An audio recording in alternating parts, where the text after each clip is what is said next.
Audi's Q5 Sportback offers strong competition to more established, trendy mid-sized, premium-badged coupe-style SUVs like BMW's X4 and the Mercedes GLC Coupe.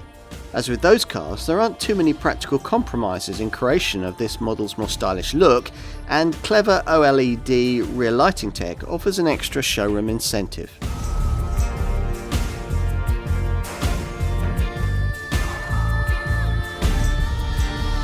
It's no longer good enough for a premium brand to offer a single, classy, mid-sized SUV.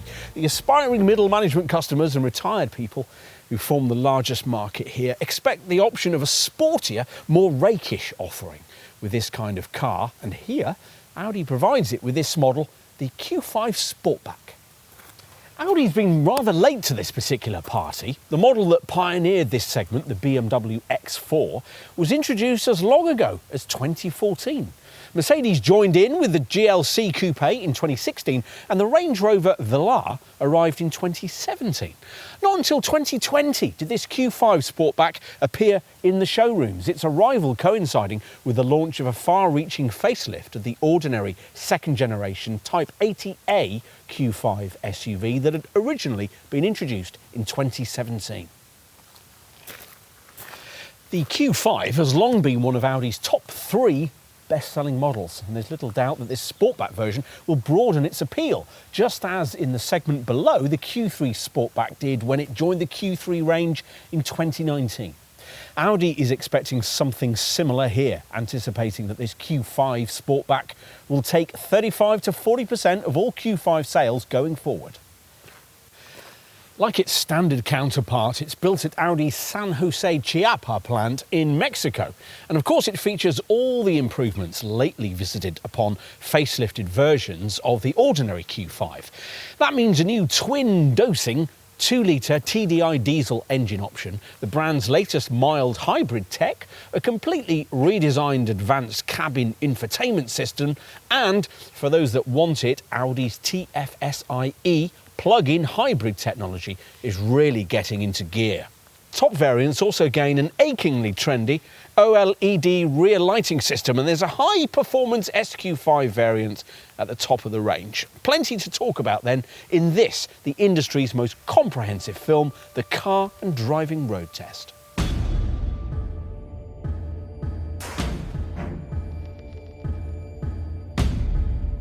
If you're looking for a premium badged mid-sized SUV, you don't choose the coupe SUV variant of it to get a more sporting quality of drive. Or if you do, you're likely to be disappointed. Adding what amounts to a backwards baseball cap look to a sensible crossover class car of this kind, usually accompanied by a bit of extra weight, obviously isn't going to make any difference to the way the thing drives, whatever the glossy advertising might suggest. So it is with this Audi Q5 Sportback, the end confection here further softened by the standard SUV model's remit as a car primarily designed for a lowering rather than a raising of the heartbeat. We can't imagine that many potential customers for this car will be much bothered by this. People will continue to choose the Q5 even in this form, primarily for its hushed refinement, its impressive ride quality and its exemplary build quality. Add in seamless shifts from the S-tronic auto gearbox and the potential to add the choicest elements of Audi's latest autonomous drive tech, and there's much to compensate for the fact that this car remains ultimately pretty disinterested in offering much driver feedback when the road gets twisty. Which in some ways is curious, given that this Audi shares many of its mechanicals with a Porsche Macan. Add in the steering rack from that car to replace the rather lifeless one a Q5 must have, and this Ingolstadt model would be transformed. Actually, the current updated Q5 range doesn't share quite as many mechanicals with the Macan, because since the mid-term facelift of this Type 80A series Mark II design back in 2020, the brand has taken the opportunity to add electrification in various doses to all the available engines. This comes mostly in the form of 12-volt mild hybrid tech, which features with both of the 2-litre 4-cylinder engines that nearly all Q5 customers choose. We're trying one of them here, the 265 PS petrol unit that features in the 45 TFSI model, which is actually quite rapid, 62 miles an hour, occupying just 6.1 seconds on the way to 149 miles an hour. For the time being though, this power plant's still outsold by its black pump fueled counterpart, the 204 PS diesel unit that features in the 40 TDI model, which is slightly less rapid on paper, 62 miles an hour in 7.6 seconds and 137 miles an hour top speed, but faster feeling in practice thanks to a 400 Newton meter torque figure that's 30 Newton meters greater than the petrol model. Like all four-cylinder Q5s, both variants use a 7-speed S-tronic paddle shift auto gearbox, and both 2-litre models offer the same 2.4-tonne braked towing capacity. Either way, you get mild hybrid engine embellishment that works the same way these systems usually do. So there's a starter generator that charges a little lithium-ion battery when slowing down, which produces energy able to power auxiliaries like the climate control and the electric power steering. Plus, with the efficiency Audi Drive Select driving mode selected, the other settings are comfort, dynamic and off-road, auto and individual, the engine will seamlessly cut out and coast at speeds of up to 99 miles an hour. In addition, the MHEV tech allows the stop and start system to cut in much earlier, from 13 miles an hour, so that the car eases silently up to junctions and traffic lights, then restarts its engine more seamlessly when the time comes to move away. As we'll explain in more detail in our cost of ownership section, you shouldn't get your hopes up too high when it comes to the running cost difference that all this technology is likely to make.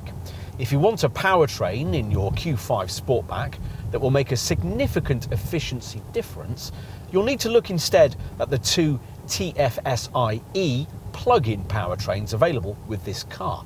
There are two, the 50 TFSI-E with 299 PS and the 55 TFSI-E with 367 PS. Both pair the 1984cc petrol power plant of this 45 TFSI model with a 105 kilowatt electric motor powered by a 14.4 kilowatt hour lithium-ion battery, which when fully replenished can deliver up to 38 miles of all-electric driving range. That's provided you make proactive use of the specific electrified drive modes made available for TFSI-E models. Hybrid is the default one, but you've also got EV for battery power only and battery hold, which enables you to save battery power for later in your trip.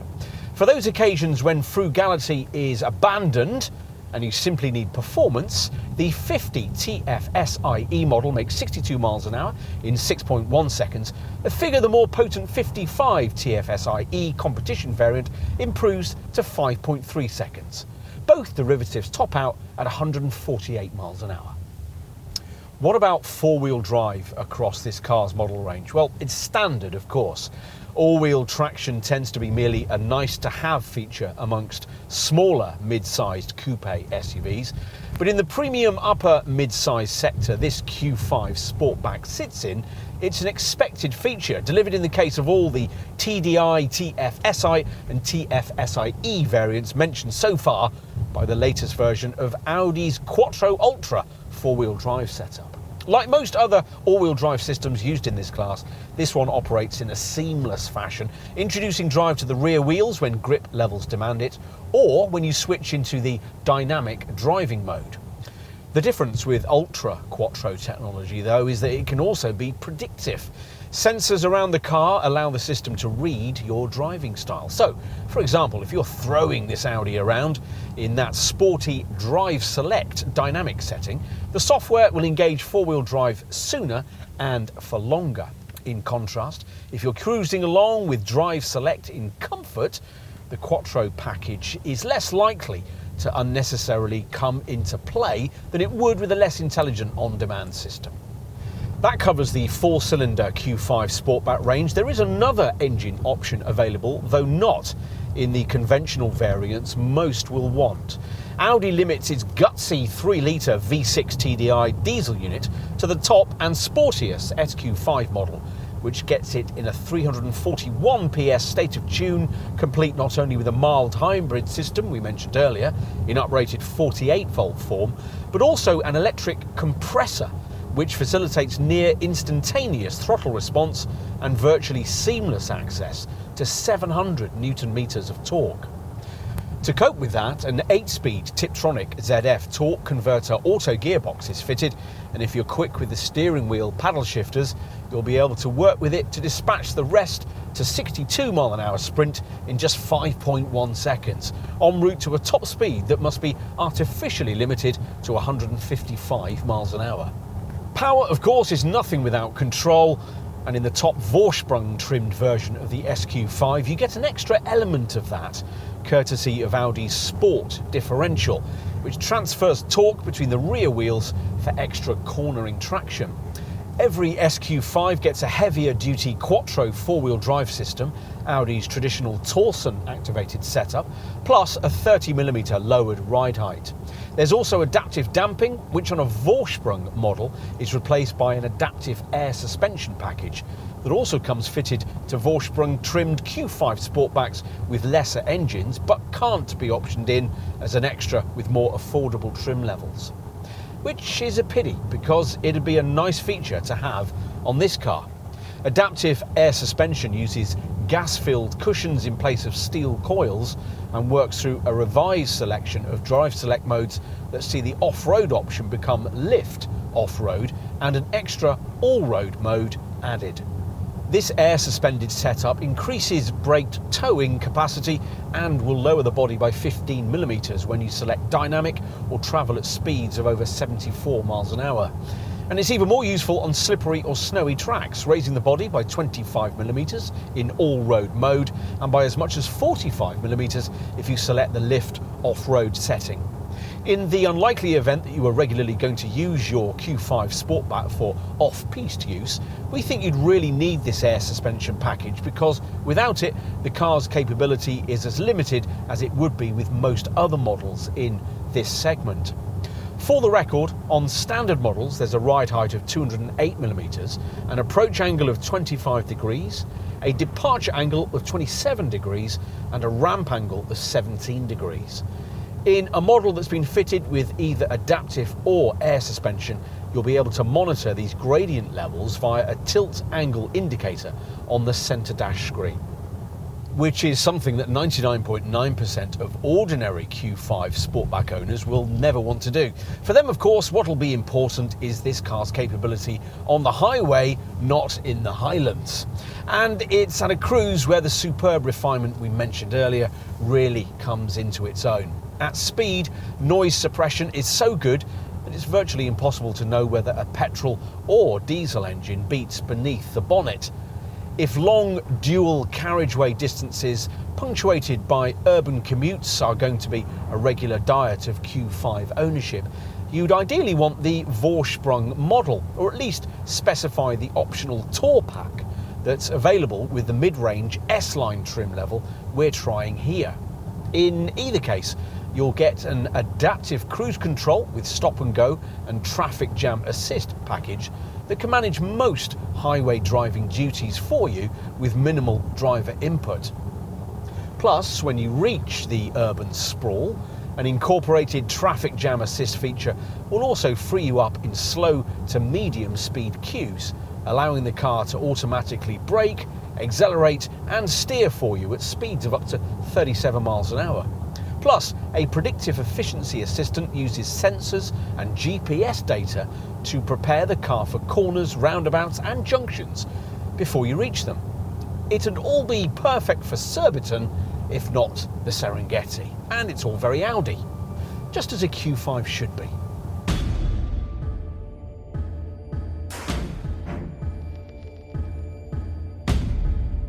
According to Audi, form often carries as much weight as function for its customers. Well, the form here is certainly more expressive. The Q5 in this Sportback form, aiming to offer what the brand hopes is a best of both worlds experience. Coupe style and SUV practicality, all in one classy package. This coupe SUV model is certainly sleeker than the standard version.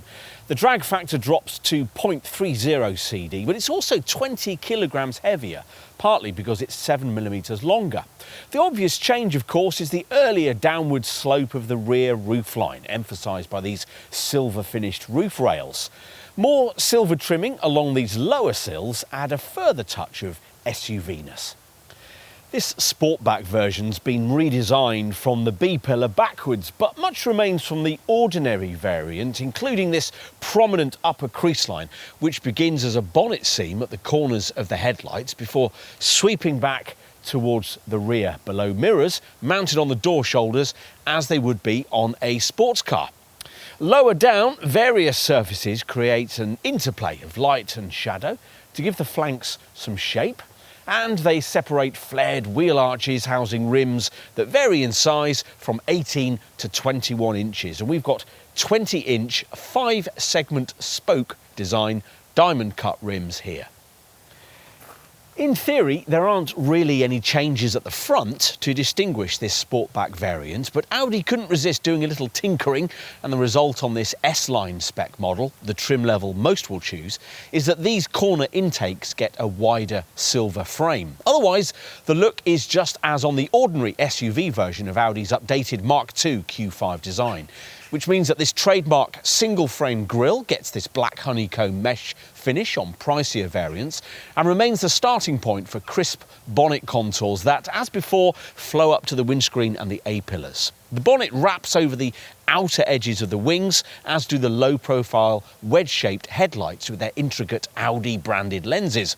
Avoid entry-level trim and you'll get them with the company's intelligent matrix beam technology. This lower silver skid plate is a finishing touch. That sloping rear window means, of course, the need for a redesign here at the rear. The swept-back roofline blends smoothly into this tailgate spoiler with its wind-cheating vertical black surrounds, while further down there's a bespoke diffuser section, which on this S-Line variant sees this unusual arching silver trimming strip flowing above the twin exhausts. The taillights, separated by this central chrome strip, will usually be of the normal LED kind, but at the top of the range, Audi also offers the high-tech OLED lighting system we first saw on the larger Q8. Those dual light lamps use organic light-emitting diodes in fittings split into 3 tiles of 6 segments each, which enables the creation of 3 different light signatures from which customers can choose, these illuminating as you approach or leave the car. In a neat touch, proximity sensors also allow them to automatically illuminate if another road user is detected within a 2-metre radius of a stationary Q5. And beyond that, well, as usual, of course, what's more important is what you can't see. The stiff, sophisticated MLB Evo platform that continues to underpin all Volkswagen Group upper mid-size models, which this Q5 shares with its close cousin, the Porsche Macan. Time for a look inside. Let's take a seat up front. Getting into the front seat is predictably easy thanks to the raised ride height you get in this kind of SUV, and the door thunks shut with a vault-like quality, leaving you in a cabin which, as always in a Q5, is a masterclass in interior quality and ergonomics. Despite recent advances made by direct rivals, in many ways this remains the defining interior in its segment, with the cool, classy feel that's distinctive to this Ingolstadt brand. As part of the changes made to the facelifted version of this second-generation Q5, Audi introduced this smarter 10.1-inch Revo centre-dash infotainment screen, which is larger than the monitor previously used in this Mark II Q5 design, but curiously still smaller than the display you'll find in the smaller A3 Sportback hatch. This screen sits above these centre vents, and they in turn are positioned above this 3D trim inlay panel, silver here with Quattro badge embellishment, but also offered in different finishes according to your choice of model and spec, and enhanceable with classy ambient lighting. As ever with an Audi, small details add to the feeling of quality, like the gear lever that also acts as a handrest for the infotainment system controller, the touch switches for the 3-zone climate control, and the way that temperature displays have been incorporated into the ventilation system's rotary dials.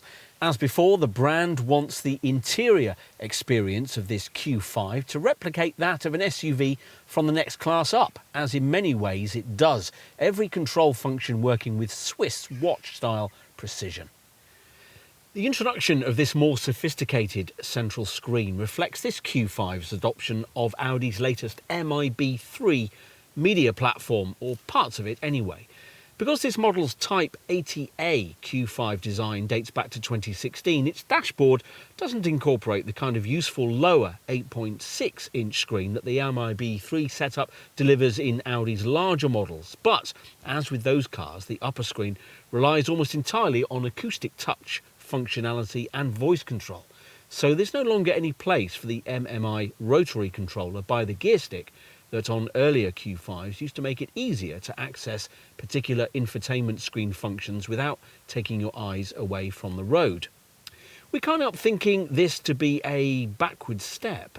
Still, the menu structure is logical, the graphics are smart, and as you'd want, standard fit items include navigation and the usual Audi smartphone interface, compatible with the Apple CarPlay and Android Auto handset mirroring systems.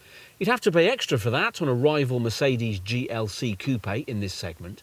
As with most modern monitors of this kind, the most important radio, media, telephone and nav functions are dealt with by tile apps you can move around with the kind of drag and drop functionality you'll be used to from your smartphone, or by what Audi calls natural language voice control, which works fine but is still nothing like as intuitive as the competing Hey BMW or Hey Mercedes systems. Still, Audi Connect media connectivity makes up for a lot, even if you have to pay a subscription to get it after 3 months of use, which, to be fair, is a caveat that also applies to advanced media features in some rival models.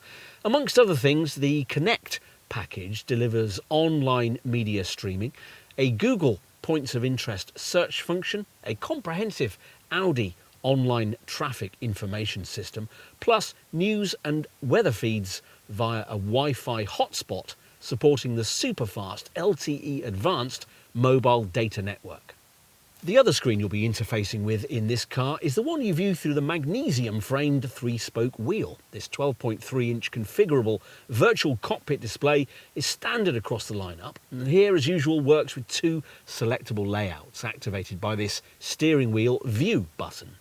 There's a classical view that prioritises a couple of prominent dials separated by an information screen, and an infotainment mode which shrinks the pair of gauges to allow more central space for various data readouts, a trip computer, media or phone settings, or a full-width navigation setup.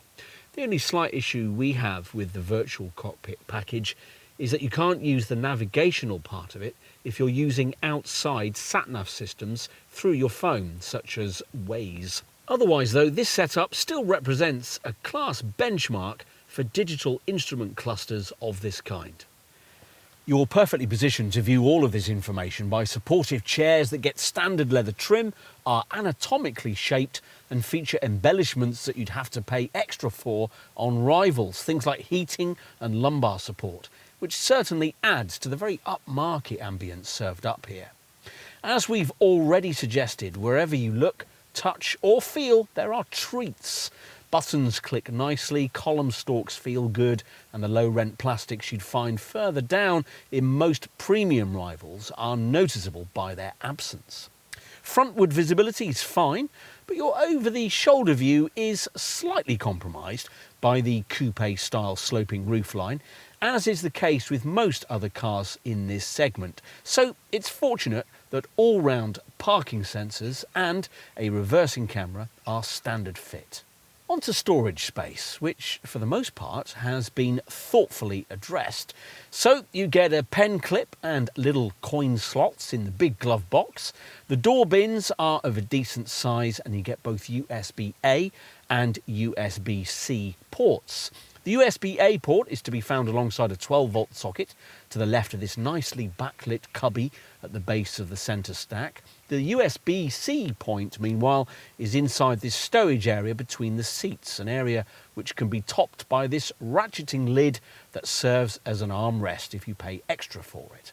Rather meanly, you also have to pay extra for a lock on the glove box, and for this kind of money, we'd have expected a wireless charging mat to be standard too. When specified, it's to be found in this sliding tray that sits below the gear stick and eases back to reveal a couple of cup holders. Audi's forgotten to include an overhead compartment for your sunglasses, but you do get a ticket clip in the driver's sun visor and a couple of cubbies around the gear stick. This lidded coin compartment just ahead of it and this narrow pen tray to the left. Now it's time to turn our attention to the rear. Now, you'd expect the swept back roofline to make access a little awkward here, but you're unlikely to notice any real problems with access unless you're particularly tall. Which is also true once you get inside. There might be a few issues with headroom if you've gone for the ritziest Vorsprung version with its panoramic glass roof, but otherwise, unless you're over 6 foot tall, you'll be fine for ceiling space. Unless you're sitting in the middle, the moulding for these individual overhead reading lights robs you of a few crucial inches of headspace. But you're not likely to want to sit in the middle anyway, unless you really had to. The height of this central transmission tunnel and the way the base of the bench is moulded sees to that. Practicalities include ISOFIX child seat fastenings on the two outer pews, the provision of digital ventilation controls and a 12-volt socket, plus you get door pockets each large enough for a reasonably sized bottle, and coat hooks on the grab handles and on the B-pillars. Unfortunately, you have to pay extra for an optional storage pack to get these seat back mat pockets and the pop-up cup holders you'll find in this centre armrest. As with the standard SUV version of this model, the experience you can expect back here depends quite a lot on whether you've got a version of this car fitted with this sliding rear bench seat plus back seat. This lets you slide the base back and forth by 12 centimetres to increase either legroom or luggage space, and also alter the backrest angle through 3 stages for greater long-distance comfort. It's the sort of thing you get as standard on a much cheaper Volkswagen Tiguan, but unless you choose the plug-in hybrid TFSI-E version of this Q5 or a really ritzy level of spec, you'll have to pay £350 more for it, and you can't have it at all with a conventional engine and base sport trim. Our advice is to try and tick the rear bench seat plus box if you can, because it'll make a significant difference to the way you'll be able to interact with this Audi. And it's a significant selling point over this model's BMW X4 and Mercedes GLC Coupe segment arch rivals. Let's take a look at the boot, accessed via a standard powered tailgate, the rising height of which can be tailored to suit your garage ceiling. Plus, you can operate it with a wave of your foot beneath the bumper if you've opted for the extra cost advanced key package. A 510 litre space is on offer with this body style, 40 litres less than you'd get with the ordinary SUV body style. That's a little less than you get with a BMW X4, which offers 525 litres, but a little more than is offered by a Mercedes GLC Coupe, which offers 491 litres. Bear in mind, though, that your Q5 Sportback will be able to take only 415 litres of capacity if it's of the TFSI-E plug-in hybrid kind, due to the battery pack that sits beneath the boot floor. Across the range, the 1300mm luggage bay width means there's plenty of room for wider items that you might want to place lengthwise, like golf bags, for instance. On all Q5s, if you're carrying heavier items, you'll be glad of the relatively low loading sill, though it's topped by this impractical silver panel that'll easily scratch. If you stretch to the top Vorsprung trim level with its adaptive air suspension, there'll be a button in this trunk compartment that will allow you to drop the height of the loading sill by up to 55mm. As for practical little touches fitted across the range, well, there are netted corner areas to the left and the right, plus bag hooks and LED strip lamps on both sides, plus another LED light on the inside of the tailgate to illuminate the cargo area when you're loading things in at night. There'll be more stowage space beneath the floor too, though only if you've been unwise enough to avoid paying extra for the space saver spare wheel that we have fitted here. If you've gone for that optional storage pack we mentioned, you get this left-hand tensioning sidewall strap and a detachable net you can stretch across the floor, attached to the usual tie-down point so as to stop small items from moving around.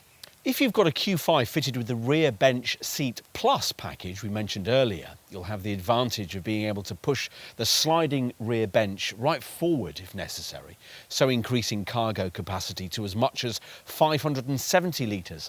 And even if you can't do that, you can at least make the rear seat backs a little more upright thanks to the reclining mechanism. It could make all the difference when it comes to getting suitcases in on your next airport run.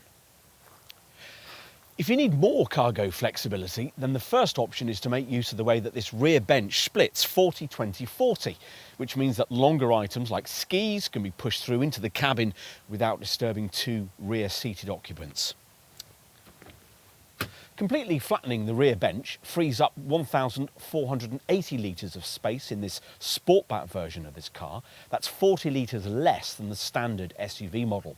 For a Q5 Sportback TFSI-E, the seats folded total is 1,355 litres. Either way, it should be sufficient for the needs of most owners.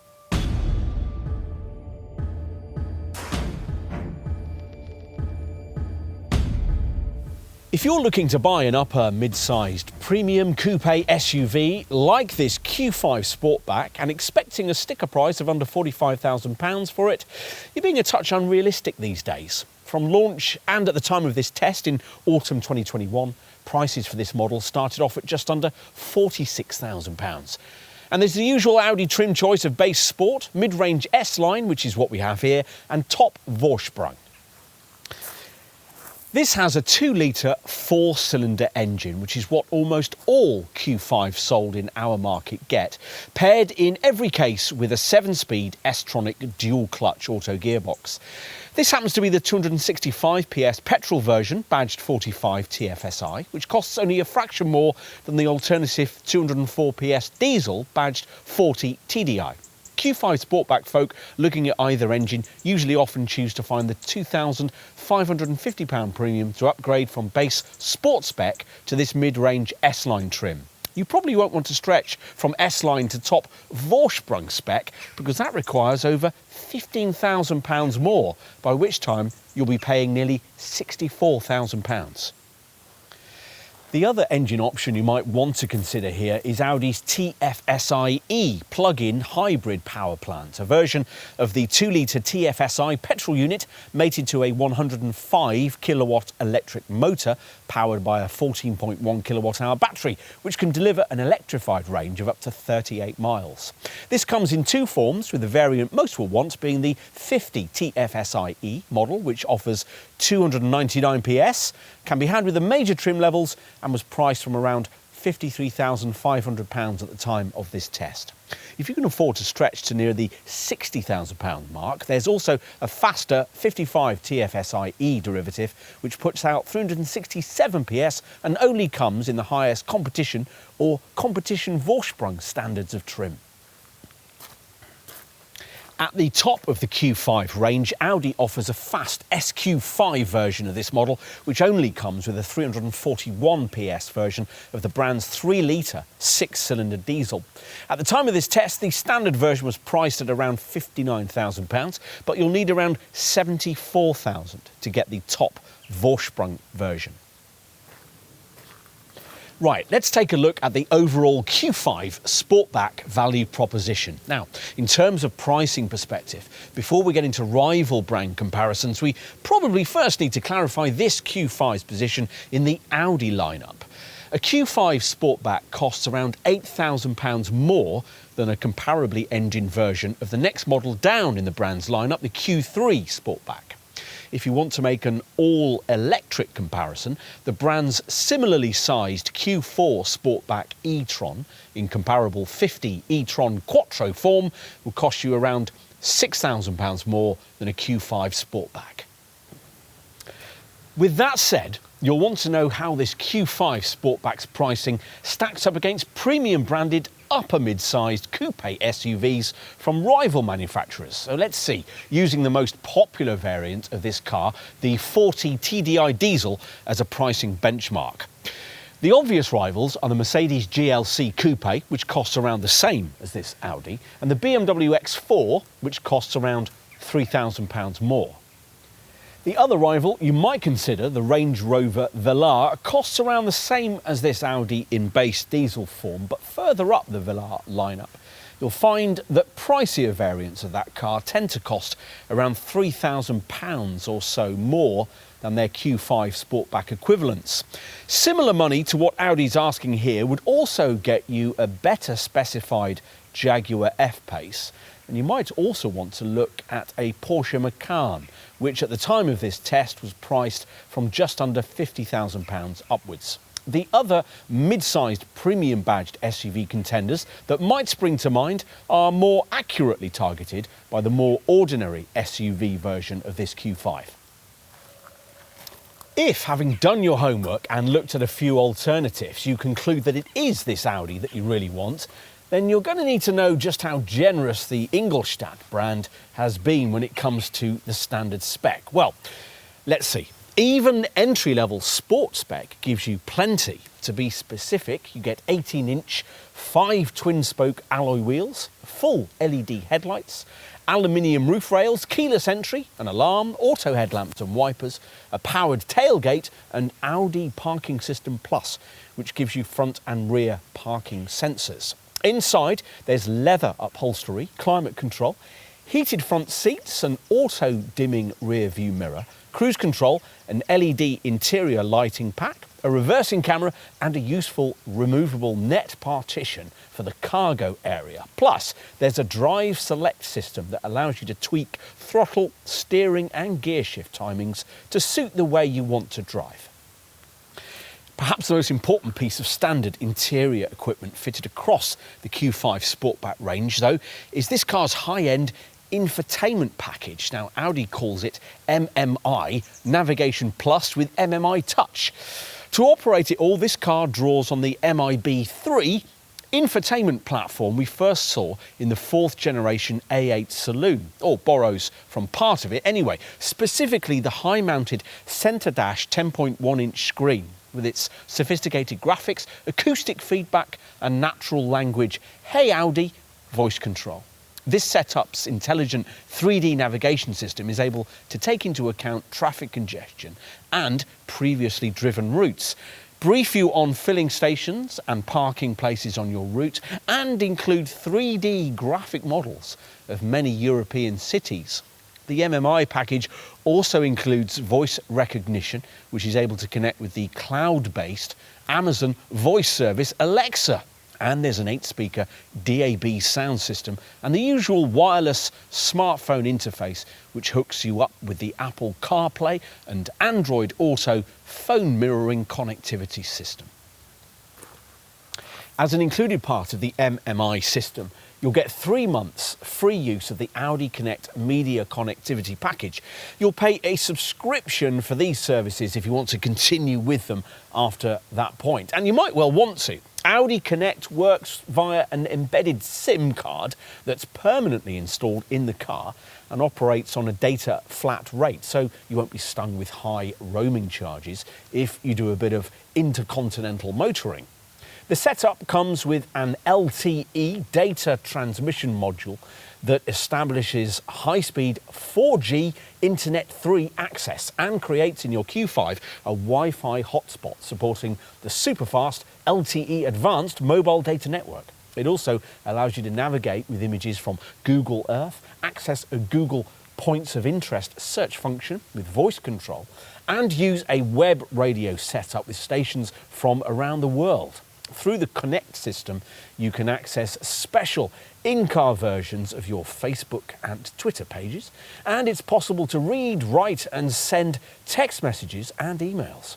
The included online media streaming package gives access to millions of music tracks, and there's also a clever Audi online traffic information system that uses live traffic information to reroute you around jams. What else? Well, you can take Audi Connect connectivity with you even when you're not with your Q5 Sportback thanks to an improved My Audi app. This transmits points of interest to the navigation system, streams music and can transfer your calendar to the MMI infotainment screen. The app also allows you to seamlessly plan a route across multiple devices. So, if you're going to a restaurant in an unfamiliar city, for example, and have to park a few streets away from the venue, navigation will continue with you on your smartphone as you complete the journey on foot. And finally, as usual with vehicle apps of this sort, you can use it to get a vehicle status report and to lock or unlock the doors from wherever you are. All of this comes as standard with base sport trim, but most Q5 Sportback customers opt to find the extra to move to the mid-range S-Line level of trim that we have here. That's primarily because it delivers a significantly more purposeful look. That comes courtesy of larger 19-inch 5 twin-spoke star alloy wheels, intelligent matrix LED headlights with washers, rear privacy glass and a sports styling pack that includes S-Line themed bumpers and side skirts, a bespoke rear diffuser and a body-coloured front spoiler lip, plus a honeycomb structured front grille. At this level, conventionally engined Q5 Sportbacks get a more overt S-Line rear roof spoiler too. S-Line trim also gets you dynamic scrolling front and rear indicators and lowered sports suspension. The cabin of an S-Line spec Q5 Sportback, meanwhile, is lifted by smarter leather and Alcantara upholstery, a black cloth headliner, stainless steel pedals, illuminated door sill plates, a gear knob in black perforated leather, contrast stitching around the cabin and an S-Line branded 3-spoke sports steering wheel with paddle shifters. If you want more and don't mind paying for it, then top-spec Vorsprung trim beckons. Perhaps the two key additional features here are adaptive air suspension and the full portfolio of Audi's array of camera safety kits. We'll cover that off for you in a few moments, but there's also a whole stack of aesthetic embellishment and luxury stuff too. The looks of a Vorsprung spec Q5 Sportback are enhanced by bigger 21-inch 5 V-spoke Audi Sport wheels, the distinctive illuminating signature of the brand's clever OLED rear lights, and a gloss black finish for the exterior Audi and Q5 badging. Conventionally engined models get side running boards too. Inside with Vorsprung spec, you get an upgrade to softer, fine nappa leather upholstery with diamond stitching. There's power for the front chairs and the steering column. You get the rear bench seat plus sliding rear bench, and you're treated to a 19-speaker Bang & Olufsen 3D sound system, putting out 755 watts. Other Vorsprung spec features include an extended interior upholstery pack with leatherette covering for a lower centre console, highlighted like the doors by a multicoloured ambient lighting system. There's also a heated steering wheel, piano black inlays, Vorsprung puddle lights, a front seat massaging function, heated rear seats, a panoramic sunroof, the Audi phone box wireless phone charger, and the advanced key system that allows you to open the powered tailgate with a wave of your foot below the bumper. Drive features include a head-up display, a 360-degree camera system, a park assist system to steer you into spaces, and adaptive cruise control. What about if you're looking at the flagship sporting SQ5 Sportback variant? Well, this model gets all the features you'd receive with S-Line spec, plus S-Sport adaptive suspension with damper control, which in this case allows Audi to add an extra off-road setting to the Drive Select driving mode system. As you'd want in choosing this more dynamic derivative, there's a subtly specific look with S-model aluminium trimmed door mirrors, an aluminium trimmed dual branch tailpipe design, and a dynamic S-specific body kit. Inside, SQ5 buyers are treated to a bespoke S-branded cabin, featuring extra leatherette interior trim, a special gear lever, an S-branded 3-spoke steering wheel, S-specific instrument dials, and the brand's famous diamond-stitched Napa leather-trimmed S-Sport seats. Plus, in its standard form, the SQ5 gets the rear bench plus sliding rear bench, Audi beam puddle lights, massaging front seats, the extended interior upholstery pack, and the Audi phone box wireless phone charging mat. If you want more, your SQ5 Sportback can also be ordered in top Vorsprung form with all the extra Vorsprung spec features we've just talked you through. On to the options you can get across the Q5 Sportback range. We're disappointed to find that it's not possible to order the rear bench plus sliding rear seat on base sport spec 40 TDI and 45 TFSI model Q5 Sportbacks, but you can have it as a £350 option on 40 TDI and 45 TFSI S-Line spec models. We've actually got it fitted here. That sliding rear seat is standard on the plug-in TFSI E variants and also features on SQ5s and all variants with Vorsprung trim. Across the range with the mainstream Sport and S-Line derivatives, you can't add in adaptive air suspension or adaptive damping, but with those two trim levels you can add in quite a lot of other niceties that otherwise you'd have to stretch up to that pricey Vorsprung spec level for. A number of these are included in the optional comfort and sound pack that your Audi Centre will want you to consider finding an extra £1,400 for. This gives you the 19-speaker, 755-watt Bang & Olufsen 3D sound system, the extended LED interior multicoloured lighting pack, the 360-degree camera system, and the advanced key package with its gesture-controlled rear tailgate. Other Vorsprung style features that you might want to add into a Sport or S-Line spec model include a panoramic roof, the Audi phone box wireless charging mat, and a pack that gives you various interior elements in artificial leather. There's also an optional parking assistance pack, which includes a 360-degree reversing camera and Audi's Park Assist Plus package to steer you into spaces. You can choose from a range of bespoke puddle lights too. And bear in mind also that unless you want your Q5 Sportback painted in either of the only two solid colours that Audi offers, brilliant black and ibis white, you're going to need to be paying the brand £675 more for one of the available metallic shades. We've got metallic Navara blue here. There's a 19-inch wheel upgrade option too, and on an SQ5 Sportback you can also add carbon mirror trims. What about a few extra practical touches? Well, you're going to need the optional Space Saver spare wheel unless you want to be stuck by the road fiddling with a tyre repair kit the next time you have a puncture. And we'd also want to tick the box for the pack that gives you a larger 70-litre fuel tank and, on a TDI model, a bigger 24-litre AdBlue tank. Another important box to tick is that for the storage pack that gives you netting for the front seat backs, a lockable glove box, a cup holder in the rear centre armrest, plus for the boot, tensioning straps and a luggage net. Talking of the boot, there's lots you can add there. For the luggage compartment, you can specify a protective shell, a foldable box or a durable tray. Plus, if you have pets, you might also want to add a longitudinal or transversely mounted partition net.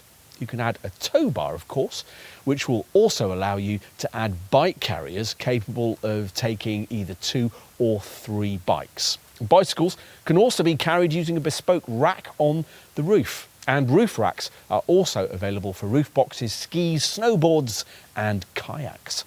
Other practical options available include child seats, all-weather floor mats, mud flaps, an air freshener gecko, a dash cam drive recorder and even an espresso maker. Enough with optional features, let's move on to look at safety. Now there's no driver's knee bag, but otherwise most of the main features you'd expect are present and correct, with the standard fit highlight on all models being a collision avoidance system that Audi calls Pre-Sense City. This is one of those setups that constantly scans the road ahead in search of potential vehicle and pedestrian accident hazards, in this case at a speed range of up to 52 miles an hour. If it detects one, you'll be warned. If you don't respond or aren't able to, the system will automatically brake the car and should be able to avoid a collision entirely at speeds of under 24 miles an hour. If you're going faster than that, the Pre-Sense City system will dramatically reduce your speed to significantly soften the impending impact. If you do hit something and panic, a standard multi-collision brake assist system will automatically take over braking duties to avoid the possibility of skidding and further collisions. Specify a tow bar and you'll also benefit from a trailer assist system that'll restrict towing sway. This car is fundamentally safe too, with key parts of the body structure fashioned from crash-safe, hot-formed, high-strength steel. Now, as you'd expect, all variants feature twin front, side and curtain airbags. These ones able to automatically adjust their deployment to suit both passenger seating positions and the type of front collision. Other basic standard safety features include ISOFIX child seat fastenings, anti-whiplash head restraints, a tyre pressure loss indicator, a pop-up bonnet to minimise pedestrian injuries in an impact, and a complete roster of electronic acronyms, including the usual electronic assistance for braking, traction and stability control. There's also a rest recommendation feature that at speeds of over 18 miles an hour monitors your driving for drowsiness, alerting you if necessary to stop for a restorative coffee. And an Audi Connect safety and service feature that will automatically alert the emergency services with your exact GPS location should you be in an accident that has activated the airbags. It's always possible to go further though, and should you want extra peace of mind on Sport and S-Line spec models, your Audi Centre salesperson will point you towards the optional City Assist Pack that for £500 more gives you 4 extra camera safety features. There's Audi Side Assist, basically a blind spot assistance system that warns you if you're about to dangerously pull out when there's a vehicle in your blind spot.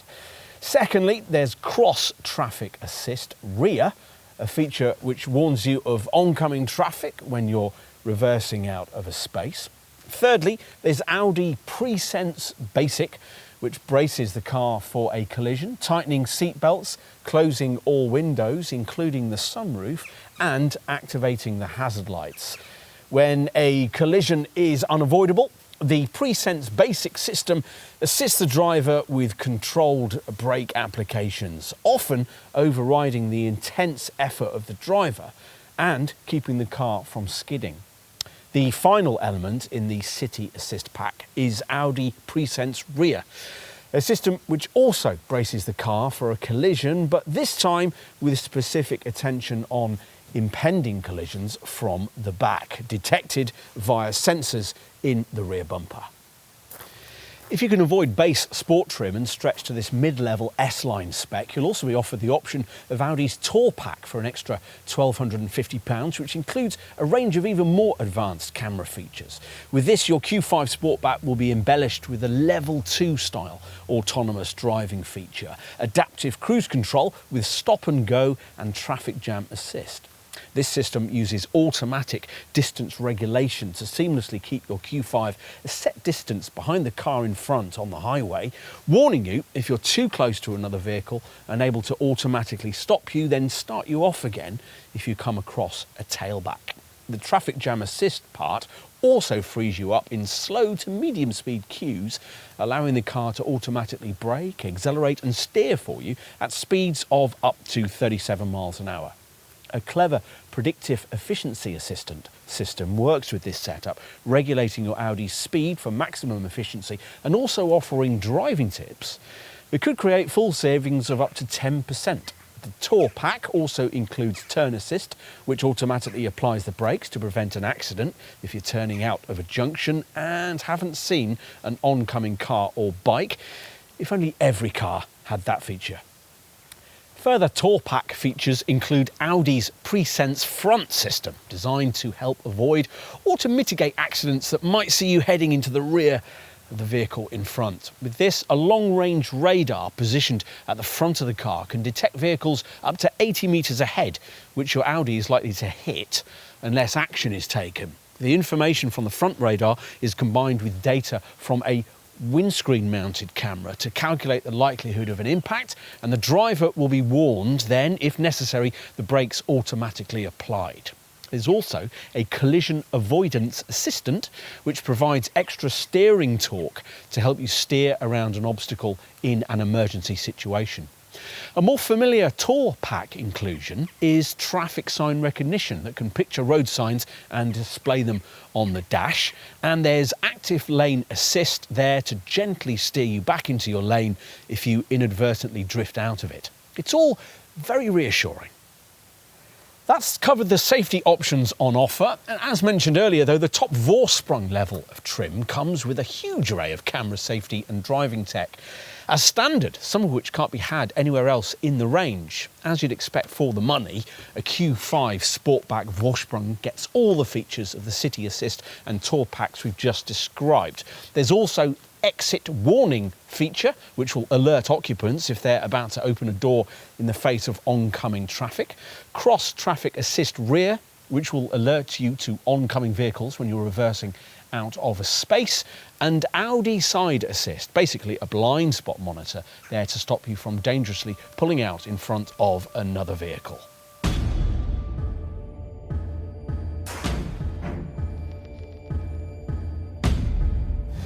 Audi's moving quickly towards a full EV future. The brand has already admitted that it's effectively stopped long-term development on petrol and diesel engines. But for the time being, their use continues in models like this one, albeit with the varying levels of electrification that we described in our driving experience section. If you viewed that part of this film, you'll know that both the conventional 2-litre diesel and petrol engines get the brand's 12-volt mild hybrid system. Plus, there's a 48-volt version of that setup for the V6 TDI unit that features in the SQ5 Sportback. And in addition, Ingolstadt offers 2 PHEV plug-in hybrid TFSIe powertrains. All this talk about electrification and hybrids might lead you to expect greater efficiency gains than are actually delivered. Let's give you a few WLTP stats for the Sportback body shape, which are in some cases fractionally behind those of the ordinary SUV Q5 model, because this coupe SUV variant weighs 15 to 20 kilos more. Right, let's get to it. With base sport trim, the 40 TDI diesel variant manages up to 44.8 mpg on the combined cycle and up to 165 grams per kilometre of CO2. That's almost identical to the figures you'd get from a rival Mercedes GLC Coupe 220D, and not much different to the stats of a comparable Range Rover Velar D200 MHEV.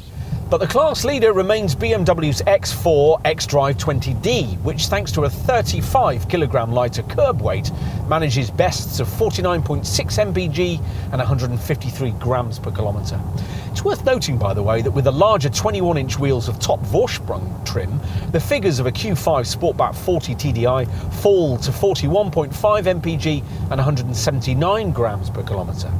These diesel figures have been aided by the introduction of so-called twin-dosing catalytic converter technology for the current version of this model's 2-litre TDI power plant, which features dual AdBlue injection, significantly increasing emissions cleanliness.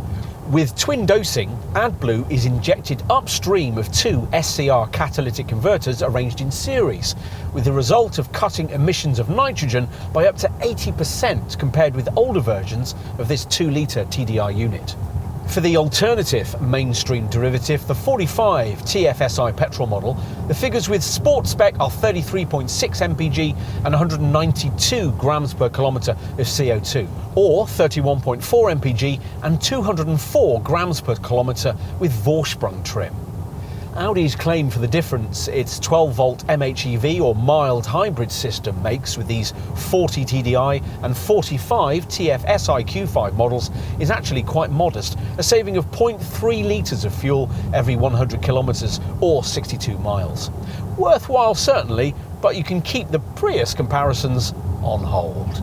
Just in case you haven't seen our driving experience section, we'll brief you on what Audi's definition of mild hybrid tech actually means. A BAS belt alternator starter generator that with the 4-cylinder engines powers a 12-volt main electrical setup in which a compact lithium-ion battery in the boot stores energy harvested via a KERS or kinetic energy recovery system. During braking, the BAS package can recover up to 5 kilowatts of power and feed it back into the battery. If the driver takes their foot off the accelerator at speeds between 34 and 99 miles an hour, the mild hybrid system will recuperate energy while the car rolls in idle or coasts with its engine automatically switched off. The belt alternator starter generator restarts the engine the next time the accelerator is depressed and does so faster and more gently than a conventional starter. All of this you'll particularly notice at urban speeds, where the engine start-stop system is cutting in and out. The start-stop range begins at just under 14 miles an hour, so you'll often find the car coasting up to the end of a traffic queue, a traffic light, or a level crossing. All of this mild hybrid technology sounds good, but as we remarked earlier, and as Audi admits, it doesn't achieve a huge improvement in overall fuel and CO2 stats. If you want a Q5 variant that does, your Audi Centre will point you in the direction of the TFSI-E plug-in hybrid models we mentioned at the beginning. There are two, the 50 TFSI-E with 299 PS and the 55 TFSI-E with 367 PS. Both pair the 2-litre TFSI petrol engine of this conventional 45 TFSI variant with a 105 kilowatt electric motor powered by a 14.4 kilowatt hour lithium-ion battery. This can be charged in about 2 hours from a 7 kilowatt garage wall box or in about 6 hours from a conventional 3-pin domestic plug. With the battery of a Q5 TFSI-E model fully replenished, up to 38 miles of all-electric driving range is supposed to be possible, though you'll only maximise this if you make proactive use of the various available drive modes. Hybrid is the default one, but you've also got EV for battery power only, and battery hold, which enables you to save battery power for later in your trip. With regard to fuel and CO2 emissions, the official figures we had at the time of this film in late 2021 were up to 188.3 mpg on the combined cycle and up to 36 grams per kilometre of CO2 for the 50 TFSI-E model, and up to 166.2 mpg and 41 grams per kilometre for the 55 TFSI-E competition variant. These are pie-in-the-sky figures, of course. You'd probably only get around 40 mpg from any sort of Q5 TFSI-E in real-world motoring, but the important thing is that the government believes them, hence the impressively low benefit-in-kind taxation figures for these TFSI-E plug-in hybrid models. You're talking 14% in year 1 of ownership, 15% in year 2, and 16% in year 3. To give you some perspective on that, the conventional 40 TDI and 45 TFSI Q5 derivatives are typically rated at 37%. Tax levels this low explain why the pence per mile figure for a Q5 TFSI-E, 9.8 pence per mile, looks so affordable. For completion in our perusal of Q5 Sportback fuel and CO2 readings, we'll also give you the efficiency stats for the sporting SQ5 TDI variant. This 6-cylinder diesel model gets the 48-volt version of the MHEV mild hybrid system, which has a more sophisticated belt alternator starter generator package that can recover up to 8 kilowatts of power and feed it back into the battery. As a result, an SQ5 Sportback manages a WLTP rated combined cycle fuel return of 34.4 mpg and a CO2 reading of 214 grams per kilometre, which translates into a BIK tax rating of 37%. All of which is pretty impressive for a sports SUV capable of getting to 62 miles an hour in 5.1 seconds. Helping this Q5 stay competitive in efficiency terms are a whole series of careful design features. For example, a slippery CD factor of 0.30 makes this one of the more aerodynamic SUVs in this segment. This is something aided on the 40 TDI variant by a controllable cool air inlet, a frame installed behind the radiator grille housing 2 blinds that close at low speeds and open at higher ones to improve air resistance. With all 4-cylinder models, the auto gearbox includes a coasting function that cuts in to disengage the engine at cruising speeds of between 34 and 99 miles an hour, then re-engages it immediately and almost seamlessly when you either accelerate or brake. Whatever your Q5 Sportback variant of choice, magazine tests have pointed out that across the board, the efficiency figures we've quoted can be difficult to achieve in day-to-day motoring, but then that's not an issue exclusive to Audi. Much will depend on the driver, hence the Ingolstadt brand's efforts with this car to help the person at the wheel do more when it comes to frugality. An efficiency assist segment of the centre dash infotainment screen allows you to activate or deactivate some of the car's main frugality aids, things like the intelligent coasting feature we just mentioned. You can also activate general economy tips and what Audi calls predictive messaging. In addition, there's an energy consumers readout in the instrument cluster, showing you the effects that, say, the air conditioning is having on the car's energy usage. Beyond that, as usual with the company's models, there's an efficiency setting on the Drive Select driving mode system, which tweaks the air conditioning, gear shift timings and throttle response for maximum frugality. If you choose to use the individual Drive Select mode that allows you to tailor your preferred settings, you'll find that efficient is one of 3 options you can choose for setting the drive system. The MMI navigation setup on this car has been programmed around what Audi calls predictive and efficient driving, which means that it will adapt the drive demeanour of your Q5 Sportback based on things like speed limits and gradient changes. And if you stretch to a version of this car with Audi's Tour pack fitted, optional with S-Line trim and standard with Vorsprung spec, you'll find that it can be even more proactively efficient thanks to the Predictive Efficiency Assistant setup that comes as part of that pack's Adaptive Cruise Assist system. Predictive Efficiency Assistant really is very clever, constantly gathering navigation data, camera images and feedback from the built-in Car2X message system that receives car swarm feedback from other similarly equipped vehicles. Using all this, the software can then contribute to a more economical driving style. For example, instructing you when to release the accelerator before entering a curve or behind a slower vehicle, for instance.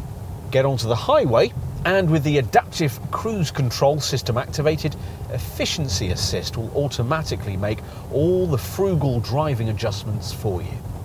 What else? Well, bear in mind that as with all modern diesel cars, the TDI versions of this one use an AdBlue fuel additive stored in a separate rear tank that'll need to be topped up as part of regular servicing. It's a 12-litre tank as standard, but you can pay a little more at point of purchase to get a 24-litre version of this tank that'll last you rather longer. This comes packaged with a slightly larger 70-litre fuel tank, 5 litres bigger than you get on a standard 40 TDI. As for maintenance, well, servicing your Q5 Sportback should be no more taxing than is the case with one of the company's smaller cars. As usual with Audi models, there's a choice of either a fixed or a flexible servicing regime. The choice between the two depending on the extent of your likely annual mileage. The fixed schedule is aimed at drivers covering fewer than 10,000 miles a year and includes an oil change service every 9,000 miles or every year, plus an inspection service every 19,000 miles or every 2 years. If you cover more than 10,000 miles a year, the flexible service schedule will be more appropriate. This regime including oil change and inspection services at variable intervals of up to every 19,000 miles or every 2 years. Whatever package you go for, you'll need to change the brake fluid after the first 3 years, then every 2 years thereafter. Overall maintenance costs can be kept down if you go for one of the prepaid servicing plans you'll be offered at initial purchase, which can cover you up to a maximum of 3 years and include an oil service and a major service. You may also be interested to know that this car can even book its own service appointments via an Audi Connect safety and service system app. As well as providing emergency calling and online roadside assistance, this feature can, at the appropriate time, send a service request direct to your local dealer. Alternatively, you can sign up for Audi Service Request, which uses the onboard Wi-Fi to enable your car to communicate with the dealer. As your Q5 Sportback nears the time when work will be needed, the diagnostics alert your nominated local Audi centre will then contact you to book in a convenient time. Another neat service your dealer can offer you is the so-called Audi Cam System. Here, technicians carrying out workshop inspections on your Q5 can focus a handheld Audi Cam camera on specific problems, accompanying the image with a verbal diagnosis to create footage that can be sent to your computer or smartphone. That way, you'll know precisely what work you're authorising on your car. On to residuals. The Q5 has always performed well in this regard and nothing's changed here. Independent experts CAP Monitor reckon that over the usual 3-year or 60,000 mile period, a 40 TDI diesel Q5 Sportback will cling on to around 50% of its original asking price. In comparison, comparable Mercedes GLC Coupe 220D manages just 46%. Go for the alternative 45 TFSI petrol model we're trying here, and you'll find that its 48% retained value figure is also class leading, just shading that of a comparable Range Rover Velar P250. It's a similar story when it comes to pence per mile running costs. CAP reckons that over 3 years and 60,000 miles, a Q5 Sportback 40 TDI will cost 42.76 pence per mile to run, around 3 pence per mile less than a comparable Mercedes GLC Coupe 220D. Those kind of figures can really add up if you're covering higher mileages.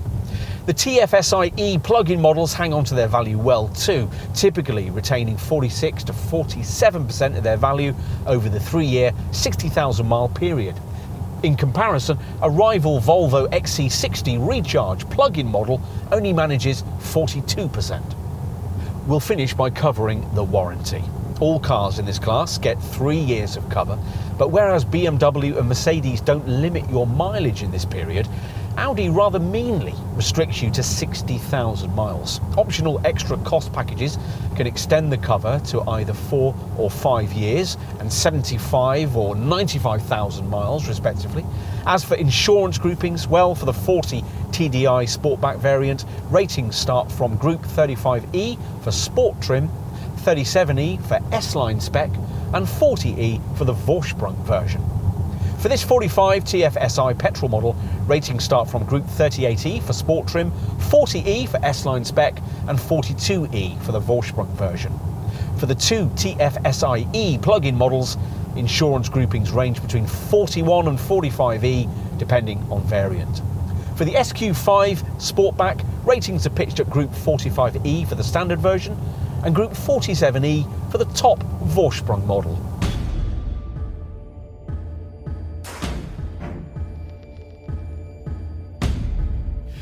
It's surprising that Audi gave BMW and Mercedes the mid-size coupe SUV market to themselves for so long. But this Q5 Sportback corrects that oversight with characteristic Ingolstadt thoroughness. If the sales profile of the smaller Q3 Sportback is replicated, it'll likely be the preferred Q5 body shape in future for most customers. The reasons why are obvious. This coupe SUV variant makes a more expressive visual statement, yet the practicality downsides are minimal. Plus, there are all the attractions which have made the ordinary Q5 such a profitable model for Ingolstadt. Things like exemplary refinement and ride quality, both of which are difficult to better in this sector. Plus, there's cabin quality that continues to set the segment standard, along with meticulous build quality and a very competitive showing when it comes to efficiency readings, residual values and safety technology. Rivals, of course, offer many of these things too, but nobody packages them up quite like Audi. This sportier looking Q5 isn't perfect, of course. It could certainly be more interesting to drive. Audi needs to borrow expertise used in this model's close cousin, the Porsche Macan, in this regard. But there's no shortage of showroom appeal here. No other brand does a better digital instrument screen, and though we're disappointed with some elements of the infotainment package, it certainly brings media connectivity within striking distance of the newer rival BMW and Mercedes systems, though without quite matching them. Plus, stiffening competition has forced Audi to up its game in terms of standard equipment lower down the range, which is welcome, though it's annoying that the brand doesn't include the near-essential sliding rear bench without extra cost. Overall, it's ultimately hard to escape the conclusion that this more appealing-looking Q5 simply does a better job of the whole business of ticking every really important need you want to meet when buying a premium upper mid-sized SUV with a real dose of segment style. There's a want-one factor here, which should stand this car in very good stead.